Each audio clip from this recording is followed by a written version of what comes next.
Donc tout d'abord, on a vu que vous avez été première assistante réalisatrice sur différents films, notamment sur Guillaume et les garçons à table. Ouais.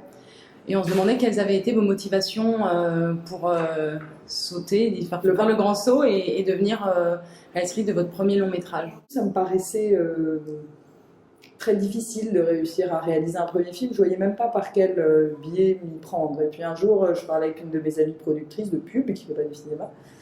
Et elle m'a dit, écris un scénario. Puis si tu écris un bon scénario, tu arriveras à le réaliser. C'est un peu plus complexe que ça, je crois. Mais en tout cas, c'est ce que j'ai fait. Du coup, j'ai écrit un scénario. Je l'ai fait lire à ma productrice et c'est vraiment elle qui m'a encouragée. En fait, c'était la rencontre avec la bonne personne au bon moment qui a cru que le film pouvait se faire, qui croyait autant au film que moi.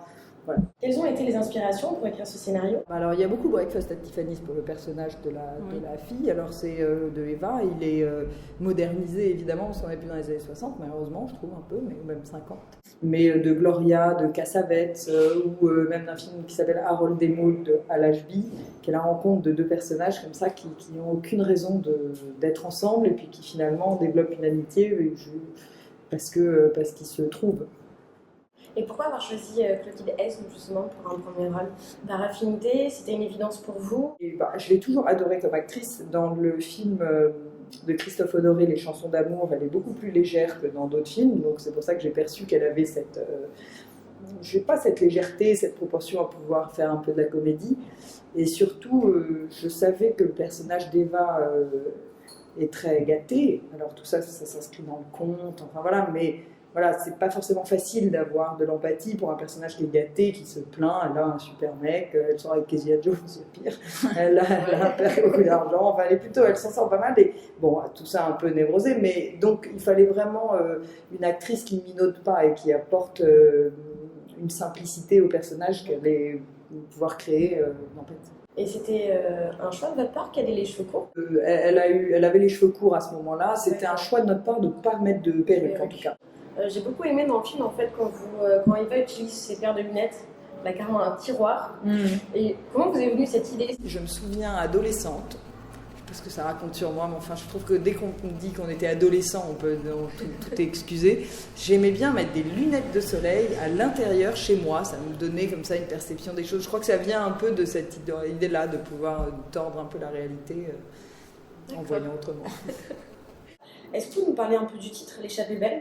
C'est parce que les deux en fait ont une petite échappée au milieu de leur vie, belle parce que voilà, ça se rapporte un peu au conte. Pourquoi avoir choisi ce titre finalement? Ce titre il est venu assez tard, et il est venu après le tournage et c'était pour justement rendre compte de la part un peu poétique du film, parce que si je vous dis vous allez voir un film sur une fille qui adopte un garçon qui est né sous X, je trouve que ça raconte pas vraiment la légèreté, ça alourdit. Donc je voulais vraiment un titre qui ouvre.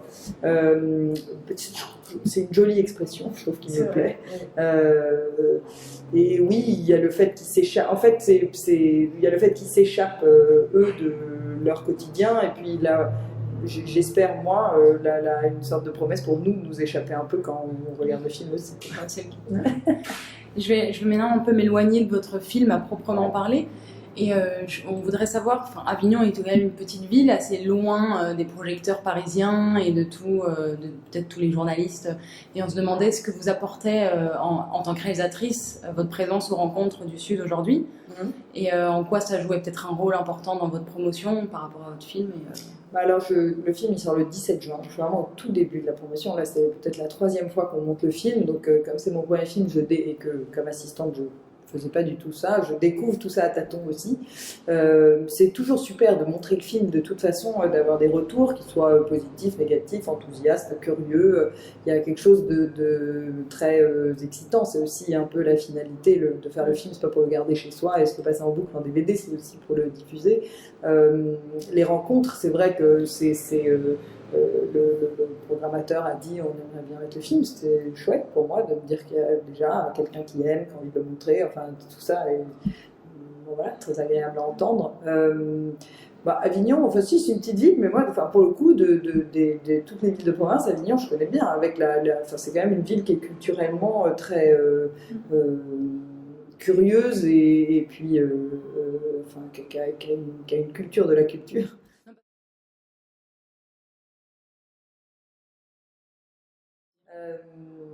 Bah, je pourrais dire que j'ai vraiment, là, dans ce premier film, eu envie que les spectateurs ressortent de la salle en se disant qu'ils avaient vraiment passé un moment léger, joyeux, et qui leur avait quand même, j'espère, apporté une émotion dans la rencontre de ces deux personnages, s'ils arrivent à s'identifier à l'un ou l'autre.